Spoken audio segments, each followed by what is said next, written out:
ಕೂಡ ಕಾಮನ್ ಆಗಿ ಒಂದು ಡೌಟ್ ಇರುತ್ತೆ. ಇಲ್ಲಿ ಕೌನ್ಸಿಲಿಂಗ್ ಅಂತೂ ಇನ್ನೂ ಸಖತ್ ಡಿಲೇ ಆಗ್ತಿದೆ. ಹಾಗಾದ್ರೆ ಕಾಲೇಜ್ ಹೋಗಿ ಅಡ್ಮಿಷನ್ ಆಗೋದು ಯಾವಾಗ, ನಮ್ಗೆ ಕಾಲೇಜ್ ಯಾವಾಗ ಸ್ಟಾರ್ಟ್ ಆಗುತ್ತೆ ಅಂತ ಇದ್ರ ಬಗ್ಗೆ ನಿಮ್ಗೆ ಲೇಟೆಸ್ಟ್ ಆಗಿ ಏನೇನು ಅಪ್ಡೇಟ್ಸ್ ಇದೆ ಅದ್ರ ಬಗ್ಗೆ ಈ ಒಂದು ವಿಡಿಯೋದಲ್ಲಿ ನೀಡ್ತೀನಿ. ವಿಡಿಯೋನ ಕಂಪ್ಲೀಟ್ ಆಗಿ ನೋಡಿ, ಎಲ್ಲ ವಿಷಯ ಕೂಡ ತಿಳ್ಕೊತೀರಾ. ಅದಕ್ಕಿಂತ ಮುಂಚೆ ಚಾನಲ್ ಸಬ್ಸ್ಕ್ರೈಬ್ ಮಾಡ್ಕೊಂಡಿಲ್ಲ ಅಂದ್ರೆ ಸಬ್ಸ್ಕ್ರೈಬ್ ಮಾಡ್ಕೊಳ್ಳಿ. ಹಾಗೆ ಪ್ರತಿಯೊಬ್ರು ಕೂಡ ವಿಡಿಯೋ ಒಂದು ಲೈಕ್ ಕೊಟ್ಬಿಡೋಣ. ವಿಡಿಯೋಗೆ ಸ್ಟಾರ್ಟ್ ಮಾಡಿ. ಇವಾಗ ನಾವು ಡೈರೆಕ್ಟ್ ಆಗಿ ವಿಡಿಯೋ ಬಗ್ಗೆ ಬರೋಣ. ಇಲ್ಲಿ ನೀವೇನಾದ್ರೂ ಇಂಜಿನಿಯರಿಂಗ್ ಅಡ್ಮಿಷನ್ ಆಗ್ತಾ ಇರಾ, ನಿಮ್ಗೆ ಎರಡು ತರ ಕಾಲೇಜಸ್ ಬರುತ್ತೆ. ಒಂದು ವಿಟಿಯು ಅಂತ ಬರುತ್ತೆ, ಒಂದು ಆಟೋನಮಸ್ ಅಂತ ಬರುತ್ತೆ. ವಿಟಿಯು ಅಂತ ಬಂದ್ರೆ ಅದು ಗೌರ್ಮೆಂಟ್ ಯೂನಿವರ್ಸಿಟಿ ಆಗಿರುತ್ತೆ, ಇದು ಗೌರ್ಮೆಂಟ್ ಕಂಟ್ರೋಲ್ ಅಲ್ಲಿ ಇರುತ್ತೆ. ಆಟೋನಮಸ್ ಅಂತ ಅಂದ್ರೆ ಅದು ಪ್ರೈವೇಟ್ ಯೂನಿವರ್ಸಿಟಿ ಆಗಿರುತ್ತೆ, ಪ್ರೈವೇಟ್ ಆಗಿ ಅದನ್ನ ಕಂಟ್ರೋಲ್ ಮಾಡ್ತಾ ಇರ್ತಾರೆ. ಇಲ್ಲಿ ಪ್ರೈವೇಟ್ ಯೂನಿವರ್ಸಿಟಿಗೆ ನಿಮ್ಗೆ ಎಕ್ಸಾಂಪಲ್ ಹೇಳಿದ್ರೆ PES ಯೂನಿವರ್ಸಿಟಿ, ಅದು ಪ್ರೈವೇಟ್ ಆಗಿರುತ್ತೆ, ಅದು ಆಟೋನಮಸ್ ಕಾಲೇಜ್. ಓಕೆನಾ, ಅವ್ರದೇ ಓನ್ ಸಿಲೆಬಸ್ ಇರುತ್ತೆ. ಅಂದ್ರೆ ಸಿಲೆಬಸ್ ಅಲ್ಲಿ ವಿಟಿಯುಗೂ ಆಟೋನಮಸ್ಗೆ ಏನು ಅಂತ ಮೇಜರ್ ಚೇಂಜಸ್ ಏನಿಲ್ಲ, ಸಿಂಪಲ್ ಮಾಡಿಫಿಕೇಶನ್ಸ್ ಇರುತ್ತೆ. ಮತ್ತೆ ಎಕ್ಸಾಮ್ ಪ್ಯಾಟರ್ನ್ ಕೂಡ ಎಲ್ಲಾ ಸೇಮ್ ಇರುತ್ತೆ. ಆದ್ರೆ ಕ್ವಶನ್ ಪೇಪರ್ ಸೆಟ್ ಮಾಡೋದು ಮತ್ತೆ ಸಿಲೆಬಸ್ ಅಲ್ಲಿ ಮಾಡಿಫಿಕೇಶನ್ ಡಿಲೀಟ್ ಅದೆಲ್ಲ ಮಾಡ್ಕೊಳ್ಳೋದು ಯೂನಿವರ್ಸಿಟಿ ಏನಿರುತ್ತಲ್ಲ ಅವ್ರು ಅದ್ರ ಮೇಲೆ ಡಿಸಿಷನ್ ತಗೋತಾರೆ, ಕಂಟ್ರೋಲ್ ತಗೋತಾರೆ. ಇಲ್ಲಿ ವಿಟಿಯು ಅಂತ ಬಂದಾಗ ಇದು ಗೌರ್ಮೆಂಟ್ ಯೂನಿವರ್ಸಿಟಿ. ಓಕೆನಾ, ಇಲ್ಲಿ 98% ಕಾಲೇಜಸ್ ಕರ್ನಾಟಕದಲ್ಲಿ ಏನಿದೆ ಎಲ್ಲಾ ಕೂಡ ಆಟೋನಮಸ್ ಕಾಲೇಜಸ್ ಆಗಿಲ್ಲ, ಎಲ್ಲಾ ಕೂಡ ವಿಟಿಯು ಅಂಡರ್ ಅಲ್ಲೇ ಬರುತ್ತೆ.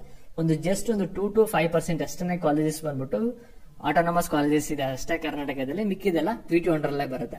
ಓಕೆನಾ, ಮತ್ತೆ ನಿಮ್ಗೆ ಈ ಒಂದು ಚಾನಲ್ ನಿಮ್ಗೆ ಕೌನ್ಸಿಲಿಂಗ್ ಎಲ್ಲ ಮುಗಿದ್ಮೇಲೆ ನಿಮ್ಗೆ ವಿಟಿಯು ಅಪ್ಡೇಟ್ಸ್ ಕೂಡ ಬರುತ್ತೆ. ಚಾನಲ್ ಸಬ್ಸ್ಕ್ರೈಬ್ ಮಾಡ್ಕೊಳ್ಳಿ. ಈ ಒಂದು ವಿಟಿಯು ಯೂನಿವರ್ಸಿಟಿ ಏನಿದೆಯಲ್ಲ ಟೆಕ್ನಿಕಲ್ ಎಜುಕೇಶನ್, ಇದಕ್ಕೆ ಹೆಡ್ ಯಾವ್ದಂದ್ರೆ ಇಲ್ಲಿ all India counselling of technical education AICTC ಅಂತ ಕರಿತೀವಲ್ಲ, ಇದು ಹೆಡ್ ಆಗಿರುತ್ತೆ. ಓಕೆನಾ, ಇವರು ನೋಟಿಫಿಕೇಶನ್ ಒಂದು ಬಿಟ್ಟಿದ್ದಾರೆ. ಇವ್ರು ಬಿಟ್ಟಿರೋಂತ ನೋಟಿಫಿಕೇಶನ್ ಏನಂತ ಹೇಳ್ತಾ ಇದ್ದಾರೆ ಅಂದ್ರೆ ಇಲ್ಲಿ ಫಸ್ಟ್ ಇಯರ್ದು ಅಡ್ಮಿಷನ್ ಬಂದ್ಬಿಟ್ಟು ಸೆಪ್ಟೆಂಬರ್ 15ನೇ ತಾರೀಕು ಒಳಗಡೆನೆ ಮುಗಿಸ್ಬೇಕು ಅಂತ ಹೇಳ್ತಾರೆ. ಪಾಸಿಬಿಲಿಟಿ ಇದೆಯಾ ನೋಡೋಣ ಬನ್ನಿ. ಯಾಕೆಂದ್ರೆ ಇಲ್ಲಿ MCC ಅವರು ಒಂದು ಶೆಡ್ಯೂಲ್ ಕೂಡ ಬಿಟ್ಟಿದ್ದಾರೆ. ಇದು ನೀಟಾಗಿ ಬಿಟ್ಟಿರೋದು ಆಕ್ಚುಲಿ ಶೆಡ್ಯೂಲ್. ಇದು ನಿಮಗೆ KCTಗೂ ಕೂಡ ಫಾಲೋ ಅಪ್ ಆಗುತ್ತೆ ಅಂತ ಅನ್ಕೊಳ್ಳಿ. ಯಾಕೆಂದ್ರೆ ಕಂಬೈನ್ಡ್ ಕೌನ್ಸಿಲಿಂಗ್ ಅಲ್ವಾ ಇರೋದು CET ಮತ್ತೆ ನೀಟ್ಗೆ, ಅದಕ್ಕೋಸ್ಕರ. ಇಲ್ಲಿ ನೋಡಿ, CET ನೀಟ್ ಎರಡು ಕೂಡ ಕಂಬೈನ್ಡ್ ಕೌನ್ಸಿಲಿಂಗ್, CET ನೀಟ್ ಎರಡು ಕೂಡ ಫಸ್ಟ್ ರೌಂಡ್ ಒಟ್ಟಿಗೆ ಸ್ಟಾರ್ಟ್ ಆಗುತ್ತೆ, ಸೆಕೆಂಡ್ ರೌಂಡ್ ಕೂಡ ಅಷ್ಟೇ ಒಟ್ಟಿಗೆ ಸ್ಟಾರ್ಟ್ ಆಗುತ್ತೆ. ಈ ಒಂದು ಶೆಡ್ಯೂಲ್ ಅಲ್ಲಿ ಏನ್ ಹೇಳ್ತಾ ಇದ್ದಾರೆ ಅಂದ್ರೆ ಇಲ್ಲಿ ಫಸ್ಟ್ ರೌಂಡ್ ಕೌನ್ಸಿಲಿಂಗ್ ಸ್ಟೇಟ್ ಅದ್ ಬಂದ್ಬಿಟ್ಟು 21ನೇ ತಾರೀಕು ಆಗಸ್ಟ್ ಇಂದ 29ನೇ ತಾರೀಕು ಆಗಸ್ಟ್ ಒಳಗಡೆ ಮಾಡಿ ಮುಗಿಸ್ಬೇಕು. 5ನೇ ತಾರೀಕು ಸೆಪ್ಟೆಂಬರ್ ಬಂದ್ಬಿಟ್ಟು ಲಾಸ್ಟ್ ಡೇಟ್ ಅಂತ ಹೇಳ್ತಾ ಇದ್ದಾರೆ ಜಾಯ್ನಿಂಗ್. ಓಕೆನಾ, ಇಲ್ಲಿ ಸೆಕೆಂಡ್ ರೌಂಡ್ ಆಫ್ ಕೌನ್ಸಿಲಿಂಗ್ ಬಂದ್ಬಿಟ್ಟು ಇಲ್ಲಿ 11ನೇ ತಾರೀಕಿಂದ 20ನೇ ತಾರೀಕು ಸೆಪ್ಟೆಂಬರ್ ಒಳಗಡೆ ಮಾಡಿ ಮುಗಿಸ್ಬೇಕು. 26ನೇ ತಾರೀಕು ಲಾಸ್ಟ್ ಡೇಟ್ ಆಗಿರ್ಬೇಕಾಗಿರುತ್ತೆ ಜಾಯ್ನಿಂಗ್ ಸ್ಟೇಟ್ ಕೌನ್ಸಿಲಿಂಗ್ ಅಂತ ಹೇಳ್ತಾರೆ. ನೀಟಾಗಿ ಕೊಟ್ಟಿರೋದು ಶೆಡ್ಯೂಲ್ MCC ಅವರು. ಓಕೆನಾ, ಇದನ್ನ KR ಫಾಲೋ ಅಪ್ ಮಾಡ್ಲೇಬೇಕು. KR ಇದನ್ನ ಫಾಲೋ ಅಪ್ ಮಾಡಿದ್ರೆ ಇದು CET ಸ್ಟೂಡೆಂಟ್ಸ್ ನಿಮ್ಗೂ ಕೂಡ ಅಪ್ಲಿಕಬಲ್ ಆಗುತ್ತೆ, ಕಂಬೈನ್ಡ್ ಕೌನ್ಸಿಲಿಂಗ್ ಆಗಿರೋದ್ರಿಂದ.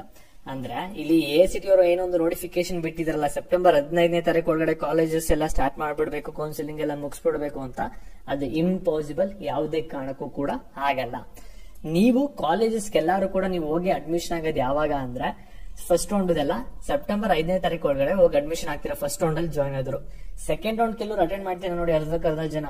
ನೀವೆಲ್ಲ ಕಾಲೇಜ್ ಹೋಗಿ ಅಡ್ಮಿಷನ್ ಆಗೋದು ಯಾವಾಗ ಅಂದ್ರೆ ನೆಕ್ಸ್ಟ್ ತಿಂಗಳು ಸೆಪ್ಟೆಂಬರ್ ಕೊನೆಯಲ್ಲಿ 26ನೇ ತಾರೀಕು ಹೋಗೋ ಅಷ್ಟರಲ್ಲಿ ಹೋಗಿ ಅಡ್ಮಿಷನ್ ಆಗ್ತೀರಾ. ಸರಿನಾ, ನಿಮ್ಗೆ ಕಾಲೇಜಸ್ ಯಾವಾಗ ಸ್ಟಾರ್ಟ್ ಆಗುತ್ತೆ ಅಂದ್ರೆ ಇಲ್ಲಿ ಏನ್ 5ನೇ ತಾರೀಕು ಒಳಗಡೆ ಹೋಗ್ತಾರಲ್ವಾ, ಇವ್ರು ಹೊಂಟೋಗಿದ್ದಾರೆ ಅನ್ಬಿಟ್ಟು ಫಸ್ಟ್ ರೌಂಡ್ ಅಲ್ಲಿ ಅವರಿಗೆ ಕಾಲೇಜಸ್ ನ ಸ್ಟಾರ್ಟ್ ಮಾಡಲ್ಲ, ಸಿಲೆಬಸ್ ಕೂಡ ಸ್ಟಾರ್ಟ್ ಆಗಲ್ಲ. ಸೆಕೆಂಡ್ ರೌಂಡ್ ಸ್ಟೂಡೆಂಟ್ಸ್ ಬರೋವರೆಗೂ ಕೂಡ ವೆಯ್ಟ್ ಮಾಡ್ತಾರೆ. ಇಲ್ಲಿ 20ನೇ ತಾರೀಕುವರೆಗೆ ಅಡ್ಮಿಷನ್ ಪ್ರೊಸೆಸ್ ಇರ್ತಲ್ಲ ಸೆಕೆಂಡ್ ರೌಂಡ್, ಒಂದು 20ನೇ ತಾರೀಕಿಂದ ಇವ್ರದ್ದೆಲ್ಲಾರ್ದು ಕೂಡ ಅಡ್ಮಿಷನ್ ಕಂಪ್ಲೀಟ್ ಆಗಿದ ತಕ್ಷಣ ಇವ್ರದ್ದೆಲ್ಲಾರ್ದು ಕೂಡ ಅಡ್ಮಿಷನ್ ಪ್ರೊಸೆಸ್ ಕಂಪ್ಲೀಟ್ ಆಗಿದ ತಕ್ಷಣ ನಿಮ್ಗೆ ಕಾಲೇಜ್ ಸ್ಟಾರ್ಟ್ ಆಗುತ್ತೆ. ಅಂದ್ರೆ ಇಲ್ಲಿ ಫಸ್ಟ್ ರೌಂಡ್ ಅಲ್ಲಿ ನೀವು ಅಡ್ಮಿಷನ್ ಆದ್ರೂ ಕೂಡ ಕಾಲೇಜಸ್ ಸ್ಟಾರ್ಟ್ ಆಗಲ್ಲ, ಸೆಕೆಂಡ್ ರೌಂಡ್ ಮುಗಿದ್ಮೇಲೆ ಕಾಲೇಜ್ ಸ್ಟಾರ್ಟ್ ಆಗುತ್ತೆ. ಇಲ್ಲಿ ಈ ಒಂದು ಶೆಡ್ಯೂಲ್ ಪ್ರಕಾರ ನಮ್ಗೆ ಡೇಟ್ ಸಿಗ್ತಾ ಇರೋದು ಯಾವಾಗ ಅಂದ್ರೆ ನಿಮ್ಗೆಲ್ಲಾ ಕೂಡ ಕಾಲೇಜಸ್ ಸ್ಟಾರ್ಟ್ ಆಗೋದ್ ಬಂದ್ಬಿಟ್ಟು ಇಲ್ಲಿ ನೆಕ್ಸ್ಟ್ ತಿಂಗಳು ಅಂದ್ರೆ ಸೆಪ್ಟೆಂಬರ್ ಲಾಸ್ಟ್ ವೀಕ್ ಅಲ್ಲಿ ನಿಮ್ಗೆ ಕಾಲೇಜಸ್ ಎಲ್ಲ ಕೂಡ ಸ್ಟಾರ್ಟ್ ಆಗುತ್ತೆ. ಸರಿನಾ, ಅಲ್ಲಿವರೆಗೂ ಕೂಡ ನೀವು ವೆಯ್ಟ್ ಮಾಡಬೇಕು. ಅದಾದ್ಮೇಲೆ ವಿಟಿಯು ಅವ್ರು ಏನ್ ಮಾಡ್ತಾರೆ ಅಂದ್ರೆ ನಿಮ್ಗೆ ಅಕಾಡೆಮಿಕ್ ಇಯರ್ ನ ಫಿಕ್ಸ್ ಮಾಡ್ತಾರೆ. ಒಂದು ಸೆಮ್ ಬಂದ್ಬಿಟ್ಟು 6 ತಿಂಗಳು ಇರುತ್ತೆ. 6 ತಿಂಗಳಲ್ಲಿ ನಿಮ್ಗೆ ಎಕ್ಸಾಮ್ ನಡಿಬೇಕು, ಪಾಠ ಆಗ್ಬೇಕು, ಮತ್ತೆ ಪ್ರಾಕ್ಟಿಕಲ್ ಎಕ್ಸಾಮ್ ಕೂಡ ಎಲ್ಲಾ ಕೂಡ ಇನ್ಕ್ಲೂಡ್ ಆಗಿರ್ಬೇಕು. 6 ತಿಂಗಳಲ್ಲಿ ಏನ್ ಮಾಡ್ತಾರೆ ಅಂದ್ರೆ ಇಲ್ಲಿ ನಿಮ್ಗೆ 3 ಇಂದ 4 ತಿಂಗಳು ಪಾಠ ಮಾಡ್ತಾರೆ. ಆದ್ರೂ 4 ತಿಂಗಳದೊಳಗಡೆ ನಿಮ್ಗೆ ಇಂಟರ್ನಲ್ ಎಲ್ಲಾನು ಕೂಡ ಮುಗಿಸ್ತಾರೆ. ಆಮೇಲೆ 1 ತಿಂಗಳು ಎಕ್ಸಾಮ್ ಇರುತ್ತೆ, ಪ್ರಾಕ್ಟಿಕಲ್ ಎಕ್ಸಾಮ್, ಇನ್ನೊಂದು ತಿಂಗಳಲ್ಲಿ ನಿಮ್ಗೆ ಥಿಯರಿ ಎಕ್ಸಾಮ್.